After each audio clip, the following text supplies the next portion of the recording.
अभी मैं पता है बिहार से एक प्लानिंग होने के लिए आया था। अब इसमें सबसे इंपॉर्टेंट जो बात थी और जो सबसे चैलेंजिंग बात थी वो ये थी कि इनका ग्राउंड फ्लोर और फर्स्ट फ्लोर ऑलरेडी बन गया था। मतलब कि इनका जो रिक्वायरमेंट था वो कुछ स्पेसिफिक रिक्वायरमेंट थी। अब ऑब्वियसली बात है कि अगर 2 फ्लोर बन चुके हैं तो कॉलम्स भी जो है वहां पर प्लेस हो ही चुके होंगे। तो उन कॉलम्स को ध्यान में रखते हुए किस तरीके से, क्योंकि वो पहले वाला प्लान वास्तु के हिसाब से था ही नहीं, काफी सारी मिस्टेक्स थी, तो उसको हम किस तरीके से उनकी रिक्वायरमेंट को फुलफिल कर सकते हैं, उसके ऊपर के फ्लोर पे कॉलम्स की प्लेसमेंट को ध्यान में रखते हुए। ऐसे केस में कॉलम की प्लेसमेंट का जानना बहुत जरूरी है। तो उन्होंने हमें कैट फाइल शेयर कर दिया जिसमें कि कॉलम की प्लेसमेंट एग्जैक्टली था और उनकी रिक्वायरमेंट क्या थी वो भी आपको बताऊंगा। फिर उसको किस तरीके से प्लानिंग में लेके गए वो भी मैं आपको बताऊंगा। तो चलिए चलते हैं स्क्रीन की तरफ। तो सबसे पहले आप ये समझ लीजिए कि इनका ग्राउंड फ्लोर किस तरीके से। तो ग्राउंड फ्लोर में अगर आप देखेंगे तो ग्राउंड फ्लोर में जो है इनका पूरा हॉस्पिटल बना हुआ था यहाँ पर। तो एक गेट यहाँ से हो गया, फिर यहाँ से वेरेंडा आ गया, फिर ये वेटिंग एरिया आ गया, फिर ये वीआईपी रूम आ गया, ये आपका फीमेल वार्ड आ गया। बेसिकली मैं इसको ज्यादा डिटेल में नहीं बताऊंगा, बस आप ये समझ लीजिए कि ग्राउंड फ्लोर पे जो है इनका पूरा हॉस्पिटल ऑलरेडी बना हुआ था। और ये जो आप कॉलम की प्लेसमेंट जो देख रहे हैं, ये कॉलम की प्लेसमेंट भी ऑलरेडी यहाँ पर क्रिएट हो रखी थी। फिर फर्स्ट फ्लोर पे जो आप देख रहे हैं इनका घर ऑलरेडी प्लान यहाँ पर हो रखा था। और आप वीडियो को यहीं पे रोक के इनकी प्लानिंग को भी अच्छे से आप जो है वो देख सकते हैं ताकि आप कंपेयर कर सके कि इसके ऊपर वाली प्लानिंग में क्या डिफरेंस आपको मिल रहा है। तो देखिए अब ये जो आप नक्शा देख रहे हैं तो ये हमने जो इनके लिए क्रिएट किया था। तो इसमें बेसिकली इनकी रिक्वायरमेंट क्या थी कि क्योंकि देखिए इसमें जो स्टेयर केस है वो यहाँ पर फिक्स थी। यहाँ पे स्टेयर केस इसको भी हम नहीं छेड़ सकते, नीचे से आ रही है। फिर इसके अलावा अगर हम बात करें डायरेक्शंस की भी, तो डायरेक्शन भी अगर मैं पहले मार्किंग कर देता हूँ, ये आपकी वेस्ट हो गई, ये नॉर्थ है, ये साउथ है और यहाँ पे आपकी ईस्ट आ गई। अब इनकी बेसिकली 2 सेपरेट जोन बनने थे। ये जो आप जोन देख रहे हैं ये वाला, एक तो ये जोन हो गया, फिर दूसरा जोन जो है वो ये हो गया, ये हो गया आपका 1, ये हो गया 2। अब इसमें एक में क्या था, इनकी 3 BHK की रिक्वायरमेंट थी और सेकंड में अगर आप देखेंगे तो 2 BHK की रिक्वायरमेंट थी। अब बात करते हैं रिक्वायरमेंट की, तो इनको 3 BHK के 2 सेट चाहिए थे और इनको वास्तु का भी जो है वो इसमें विशेष ध्यान जो है वो रखना था। और मजेदार बात ये है कि ये देखेंगे ना तो ये आपका हो गया यहाँ पर, ये जोन 1 और ये जोन 2 हो गया। अब देखिए अब जब भी इस तरीके के जोन क्रिएट होते हैं ना और वो सेपरेट फैमिली रह रही है, तो इस वाले जोन का जो है वो वास्तु अलग होगा। मतलब इसको हम अलग प्लॉट कंसीडर करेंगे और इसको हम अलग प्लॉट कंसीडर करेंगे, ठीक है, ये अलग होगा। अब इसमें भी कैच है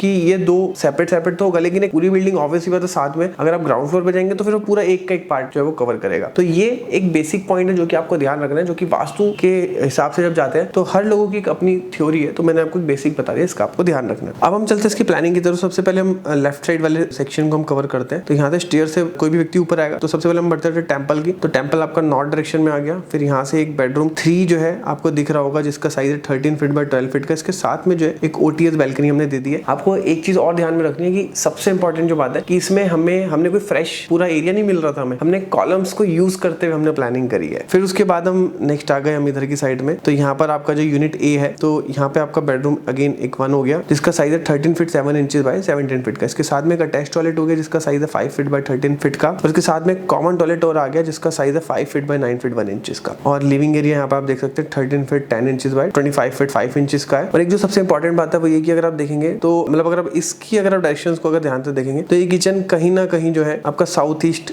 के जोन में आ रहा है। मतलब ये ईस्ट और साउथ के पार्ट में कुछ जा रहा है। तो ये आपका वास्तु के हिसाब से होगा। जो यूनिट 2 है ये भी जो है आपका साउथ ईस्ट में आ गया, तो ये भी आपका साउथ ईस्ट में आ गया। तो दोनों यूनिट की जो किचन है उसको हमने साउथ ईस्ट में प्लेस करने के लिए पूरी कोशिश यहाँ पर करी हुई है। फिर इसका साइज अगर आप देखेंगे तो 12 फीट बाय 11 फीट 7 इंचेस का है। फिर इसके साथ में इसका यूटिलिटी एरिया दे दिया जिसका साइज है 4 फीट बाय 11 फीट 7 इंचेस का। फिर इसके साथ में डाइनिंग एरिया तो आ ही गया जिसका साइज है 11 फीट बाय 21 फीट का। उसके साथ में एक OTS बैल्कनी दे दी, इसका साइज है 4 फीट बाय 11 फीट 5 इंचेस का। ओके, अब हम बात करते हैं यूनिट B के बारे में। तो ऑब्वियसली बात है कि स्टेयर केस जो है वो यहाँ पे अलग थी, यहाँ पे अलग थी, तो इनको दोनों यूनिट सेपरेट चाहिए। तो स्टेयर केस भी आप इनको सेपरेट ही चाहिए थे। फिर यहाँ से आप आ गए, यहाँ पे टेरेस गार्डन आ गया। तो यहाँ पर जो साइज है वो 9 feet 3 inches bye 16 feet 10 inches का। तो यहाँ से ऊपर आते ही ये हो गई एंट्रेंस। तो एंट्रेंस होती ही ये पूरा लिविंग एरिया हो गया, इसी का मिरर आप कह सकते हैं। फिर इसके साथ में अगर मोर आगे बढ़ते हैं बेडरूम 1 हो गया, इसका साइज है 11 feet 5 inches bye 17 feet 1 inches का। इसके ठीक सामने जो यहाँ पर आपका टेंपल को हमने जो यहाँ पर दे दिया है। टेंपल का जो साइज है वो है 5 फीट 7 इंचेस बाय 5 फीट का। और बेडरूम 2 आ गया, इसका भी साइज अगर आप देखेंगे तो 11.5 फीट लगभग है और बाय 14 फीट के आसपास। एंड ये आपका यूटिलिटी एरिया आ गया 4 फीट बाय 12 फीट का पूरा, ये देख रहे हैं। एंड फिर अगर हम बात करें ये आपका OTS और बैल्कनी हो गया। तो ये आ गया 4 फीट बाय 11 फीट 1 इंचेस का। और फिर इसके साथ में ही एक हमने बेडरूम 3 और दे दिया 11 फीट बाय 13 फीट 10 इंचेस को। इसके साथ में यहाँ पर अटैच टॉयलेट आ गया जो कि ये लगभग 4 फीट बाय 14 फीट का। और यहाँ पे इसको वेंटिलेशन हो गया। और जो आपका यहाँ पर बेडरूम आ रखा है इसका वेंटिलेशन इस वाले OTS से हो गया और किचन का वेंटिलेशन इधर से हो गया। तो मतलब ओवरऑल आप देखेंगे तो वेंटिलेशन का भी ध्यान रखा है, वास्तु का भी ध्यान रख रखा है और साथ में सबसे इंपॉर्टेंट स्ट्रक्चरल कॉलम का भी यहाँ पर ध्यान रख रखा है। तो जल्दी से मुझे कमेंट बॉक्स में बताइए आपको प्लान कैसा लगा। वीडियो अच्छी लगी तो वीडियो को लाइक कर सकते हैं और फ्यूचर में इस तरीके के कंटेंट आपसे मिस ना हो जाए जल्दी से चैनल को सब्सक्राइब कर दीजिए। मिलते हैं नेक्स्ट वीडियो में, तब तक के लिए जय हिंद, वंदे मातरम।